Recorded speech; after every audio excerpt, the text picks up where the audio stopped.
Bir ülkenin cumhurbaşkanı helikopterle bir bölgeden başka bir yere gidiyor. Başkentte onu an be an izlemekle yükümlü görevliler var. Ve bir anda helikopter radardan kayboluyor.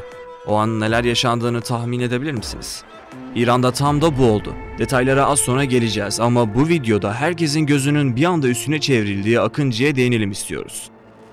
Koca bir ülkenin tüm imkanlarıyla aradığı ama bir türlü bulamadığı helikopteri kısa sürede nokta atışla tespit eden Akıncı. İranlı kimi yetkililerin bu havada kimse uçamaz dediği, İran Kızılayı Müdürü'nün hani nerede ben göremiyorum deyip kendi başarısızlıklarını perdelemek istediği Akıncı.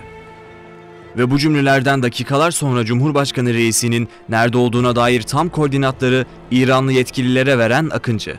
Safkan bir Türk insansız hava aracı. Hazırsanız başlayalım.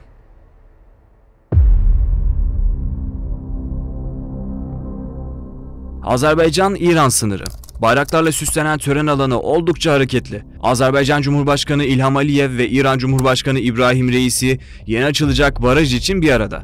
Sadece onlar da değil. Dışişleri Bakanları, hükümet yetkilileri, yerel yöneticiler.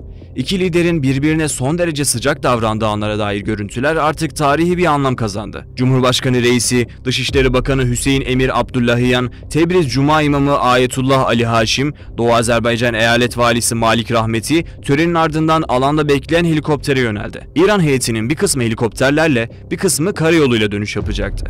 Helikopter havalandı. İran işlerine geldiklerinde yanındaki yetkililer aşağıda görülen alanlarla ilgili reisiye bilgi veriyordu. Sonrasında ajanslara haberler düşmeye başladı. İran Cumhurbaşkanı'nı taşıyan helikopter olumsuz hava şartları nedeniyle sert iniş yapmıştı. Ancak sorun yoktu. Reisi ve beraberindekiler karayoluyla Tebriz'e doğru hareket etmişti. O anlarda genel beklenti Tebriz'e ulaştıktan sonra reisinin kameralar karşısına geçmesiydi. Ama olmadı. Hatta bırakın reisinin kameralar karşısına geçmesini, Tebriz'e hareket eden bir konvoy da yoktu.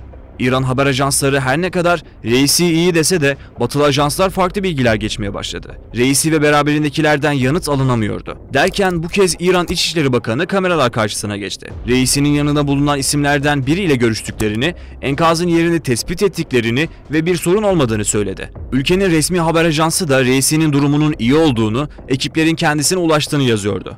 Ancak bu açıklamalar kısa sürede geri çekildi. Hava kararmaya başladığında henüz kimsenin nerede olduğunu bilemediği bir cumhurbaşkanı, ortada dolaşan her biri birbirinden dayanıksız haberler ve bolca komplo teorisi vardı. Akşam saatlerinde önce İran, ardından Türk dışişlerinden açıklama geldi. Tahran yönetimi Türkiye'den gece görüşlü bir hava aracıyla çalışmalara destek olmasını istemişti. Çünkü bölgedeki bu tür durumlarda gece uçuşu yapabilecek hava araçlarına sahip başka bir ülke yoktu.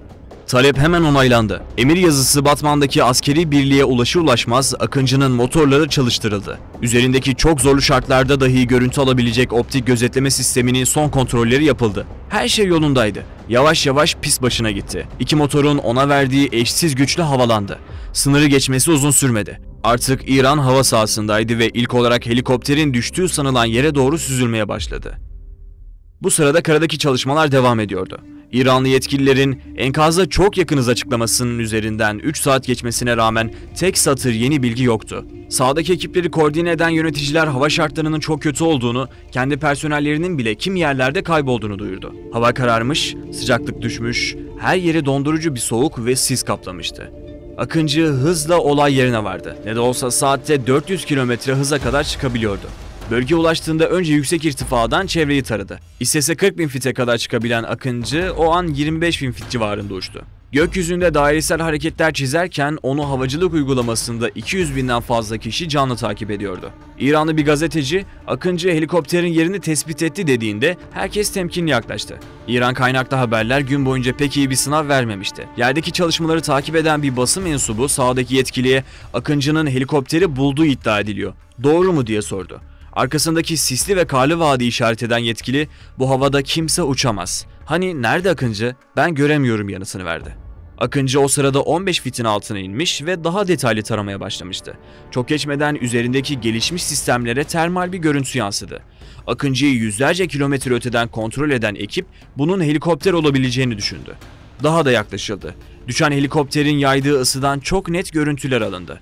İran Cumhurbaşkanı Reisi'yi taşıyan helikopter bulunmuştu. Hiç zaman kaybedilmeden İranlı yetkililere koordinatlar bildirildi. Arama çalışmaları tamamen bu alana kaydırıldı ve çok geçmeden yer ekipleri Reisi ve beraberindekileri taşıyan helikopterin enkazına ulaştı. Kazadan kimse sağ kurtulamamıştı. İran medyasında tüm bunlara rağmen kendi ürettikleri insansız hava araçlarıyla enkazın bulunduğu iddiası hızla yayıldı. Tabii ki bu doğru değildi. İran'ın ürettiği insansız sistemlerin elektrooptik ve termal kabiliyetler bakımından Türk SİHA'larının yanına yaklaşabilmesi mümkün değildi. Ayrıca arazi çok zorluydu. Öte yandan o kadar süre havada kalabilecek bir İran insansız havacı olup olmadığı da şüpheliydi. Acaba kim buldu sorusu dalgalar halinde yayılırken Akıncı'nın kamerasına yansıyan görüntüler çoktan dünya ajanslarında yer bulmuştu. Şüpheye mal vermeyecek şekilde enkazı net olarak Türk İHA'sı bulmuştu. İranlı ekipler Cumhurbaşkanı Reisi'nin naaşını kaza yerinden çıkarmaya çalışırken Akıncı kendisine verilen bu zorlu görevi başarıyla tamamlamış ve yurda dönmüştü.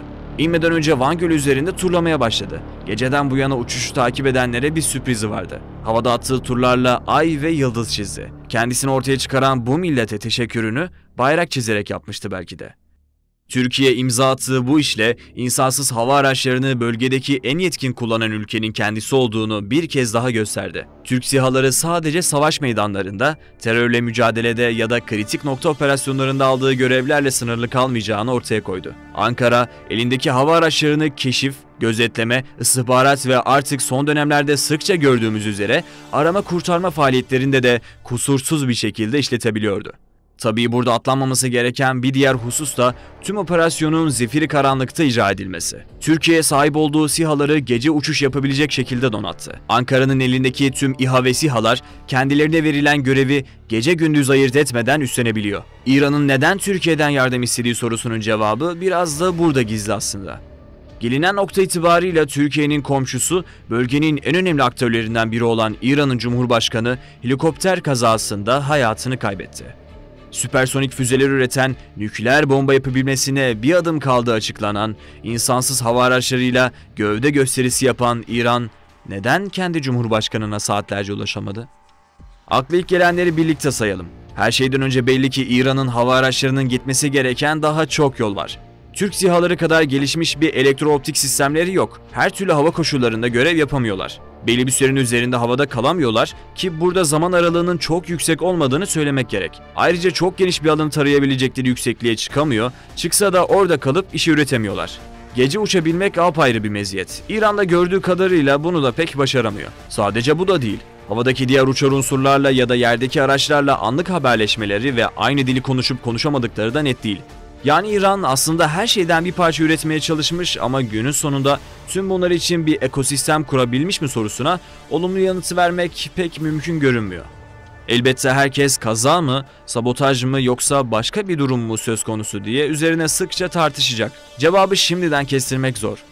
Ancak ülkenin Cumhurbaşkanını 30 yıllık bir helikoptere bindirip böylesine kötü hava koşulları olan bir yerde uçuş onayı verilmesi ilginç. Tüm bunlar belki de başka bir videonun konusu. Biz yeniden Akıncı'ya dönelim ve videomuzu bitirelim. Her olayda en iyisi biziz deyip onlarca animasyon videosu yayınlayanlar için tüm bu yaşananlar ibret dolu bir hikaye aslında. Bugüne kadar çok sayıda ülkeye ihraç edilen Akıncı, Reisi olayının ardından artık başka bir noktaya konumlanacak. O artık hemen hemen her ülkenin ne olur ne olmaz envanterimizde bulunsun diyeceği türden bir hava aracı. Yolu açık, bahtı güzel olsun.